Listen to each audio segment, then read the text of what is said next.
दुसऱ्या तपाकडे 2 वर्ष या ठिकाणी राहिलेले आहेत. एक तर पूर्ण झालेलं आहे आणि निश्चितच दुसऱ्या तपापर्यंत हा कार्यक्रम अग्रेसर होतो आहे. त्यानिमित्तानं आजची या ठिकाणी 4थ्या दिवसाची कीर्तनरूपी सेवा या ठिकाणी समस्त ग्रामस्थ सप्ताह कमिटी यांच्या नियोजनातून तसेच ज्यांच्या विशेष संपर्कातून सौजन्यातून या ठिकाणी माझ्याकडे ही सेवा आली असे माझ्यावर नितांत प्रेम करणारे आमचे परमस्नेही परमार्थस्नेही आदरणीय चंद्रकांतदादा मुंगसे यांनी या ठिकाणी मला या सेवेचं प्रतिपादन केलं, संपर्क केला. तसेच आदरणीय विजयताई मुंगसे यांनी या कार्यक्रमासाठी प्रतिपादन केलं, संपर्क केला. यांच्या विशेष संपर्कातून सज्जन आहोत. तसे सप्ताह कमिटी आहे यांच्या विशेष नियोजनातून तुमच्या सगळ्यांच्या भेटीचा आलेला योग आहे. विठ्ठल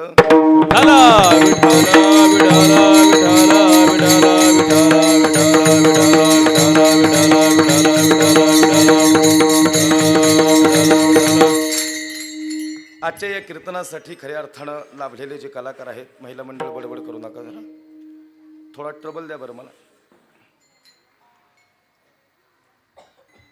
आज पहिली चाल ज्यांनी सुंदर अशा पद्धतीने गायली असे हरिभक्त परायण रामदास महाराज आणि अमोल महाराज दोघांसाठी टाळी वाजवा. दोन्ही महाराजांनी याआधी मला कीर्तनाला साथ केलेली आहे आणि काय होते रोज फिरल्यामुळे लक्षात येत नाही लगेच नावं, आणि सगळी नावं सगळ्यांची सारखीच आहे. राम क्या, रहीम क्या, कबीर क्या, सब एक ही है. खऱ्या अर्थानं दोन्ही महाराज आहेत, त्यांच्यासाठी धन्यवाद. या ठिकाणी टाळकरी आहेत, त्या टाळकऱ्यांसाठी एकदा जोरदार टाळी वाजवा. पकवाजाची साथ करतायत हरिभक्त परायण, त्यांनी आधीही या ठिकाणी माझ्या कीर्तनाला साथ केली असे कृष्णा महाराजांसाठी टाळी वाजवा. नावी सर्ववर नावासाठी क्षमस्व.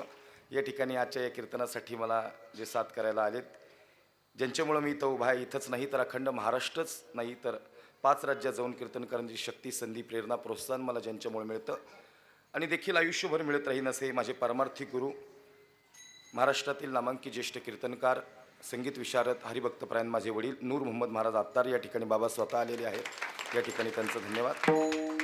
या कार्यक्रमासाठी ज्यांचं सहकार्य आहे त्यांचं धन्यवाद. पंचकृषीतून आलेले कीर्तनकार, प्रवचनकार, अनेक क्षेत्रातील मंडळी आहेत, सामाजिक, राजकीय, धार्मिक क्षेत्र, शैक्षणिक क्षेत्र, सहकार क्षेत्र, अनेक क्षेत्रातून या कीर्तना श्रवण करण्यासाठी मंडळी आहेत, त्यांचं धन्यवाद. या कार्यक्रमाच्या अनुषंगानं बोलत असताना थोडंसं मला यायला विलंब झाला 10-20 मिनटं, त्यासाठी मी प्रथमतः सगळ्यांची माफी मागतो. सज्जन हो, अतिशय सुंदर या ठिकाणी उत्साह साजरा होतोय. माझा आवाज क्लिअर येतोय का महिला मंडळ बसल्यापैकी? थोडासा इको कमी करायचा, थोडा इको कमी करायचा, थोडा लाईटली, थोडा इफेक्ट ठेवायचा, थोडा गेन द्या आता लाईटली. हॅलो. विठ्ठल विठ्ठल विठ्ठल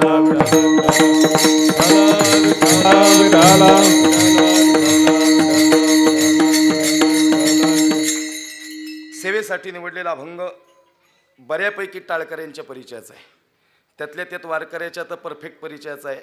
अभंगाचा सरळ अर्थ परिचयाचा आहे. हरिपाठातील गुरुपरंपरेचा अभंग आहे आणि अभंगाची क्लिष्टता काहीच नाही, इतका सोपा अभंग आहे.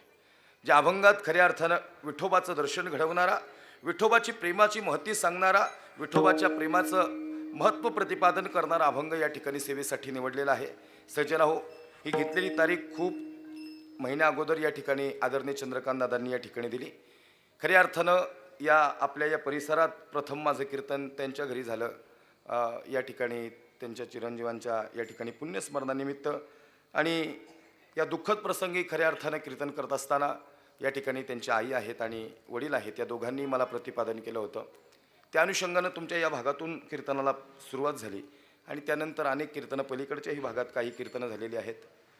त्या अनुषंगानं त्यांनी पुन्हा एकदा मला माझ्या वाणीवर विश्वास ठेवला आणि खऱ्या अर्थानं आज या ठिकाणी सेवा करण्याची संधी दिली.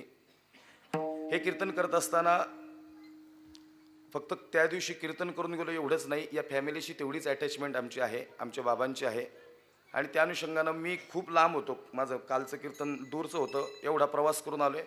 थोडा लाईटली आवाज बसलेला आहे, काळजी करू नका, उघडेल तो हळूहळू. परंतु एवढा प्रवास करत असताना आम्हालाही जीव मुठीत घेऊन इथपर्यंत यावं लागतं. गाडी पळवायचं पण शेवटी लिमिट आहे. जिएंगे तो और भी लढेंगे, नाही जिएंगे तो फिर लढणे में मजा क्या आहे. त्यामुळं थोडं जगण्याला पण काहीतरी अर्थ आहे. सज्जन हो, या ठिकाणी आपण निश्चितच माझी वाट पाहत असताना थोडा विलंब झाला, 1-2 अभंग वाढलेही असतील कदाचित, पण तरीही या ठिकाणी कीर्तन शार्प 9ला सोडण्याचा प्रयत्न करेल. 5-1 मिनटं इकडं तिकडं होईल, त्याच्यानंतर पंगत आहे का? हो, मग काय वेळेस सोडायला लागेल. विठ्ठल विठ्ठल विठ्ठल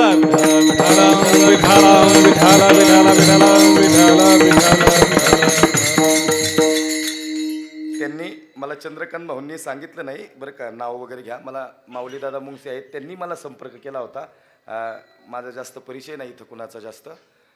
खऱ्या अर्थानं त्यांचं सामाजिक सेवेतलं चंद्रकांत भाऊंचं काम चांगलं आहे. नाही तर आम्ही गावोगावी गेलो, आम्हाला पहिला अनुभव येतो, कुणीतरी आमच्या कानात येऊन सांगतो, महाराज तेवढं तंटामुक्ती अध्यक्ष पहिलं माझं नाव आलं पाहिजे बघा, बाकी सगळं राहू द्या, पहिलं नाव घ्या. खऱ्या अर्थानं तुमच्या मनाचं सगळ्यांचं मोठं पण इथं कुणी मला येऊन कानात सांगितलं नाही की नाव घ्या.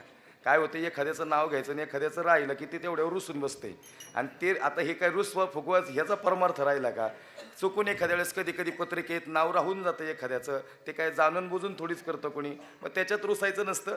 खऱ्या अर्थानं प्रेम करणारा परमेश्वर आहे, पांडुरंग परमात्मा आहे. या ठिकाणी आळंदीत या परिवाराची पहिली भेट झाली होती. आळंदीत आमचे परमस्नेही या ठिकाणी सोमनाथ महाराज भालेराव यांच्या संस्थेवर खऱ्या अर्थानं या यात्रेमध्ये या ठिकाणी कीर्तन करण्याचा हा प्रसंग माऊलींच्या समाधी सोहळ्याच्या दरम्यान आला, आणि त्यानिमित्तानं खऱ्या अर्थानं तिथून या परिवारानं या ठिकाणी संपर्क केला, आणि त्यानंतर ही असणारी ओळख आहे, जिव्हाळ्याचे असणारे संबंध आहेत, आत्मीयता आहे, आणि त्या अनुषंगानं मागही 2-3 वेळा तारीख देण्याचा प्रयत्न झाला, पण तारीख शिल्लक नसल्यामुळं मी दादांना म्हटलो की एवढ्यावर माफी करा, पण हा कार्यक्रम घ्यायची जबाबदारी त्यांनी माझ्यावर दिली आहे, ही मोठी जबाबदारी आहे.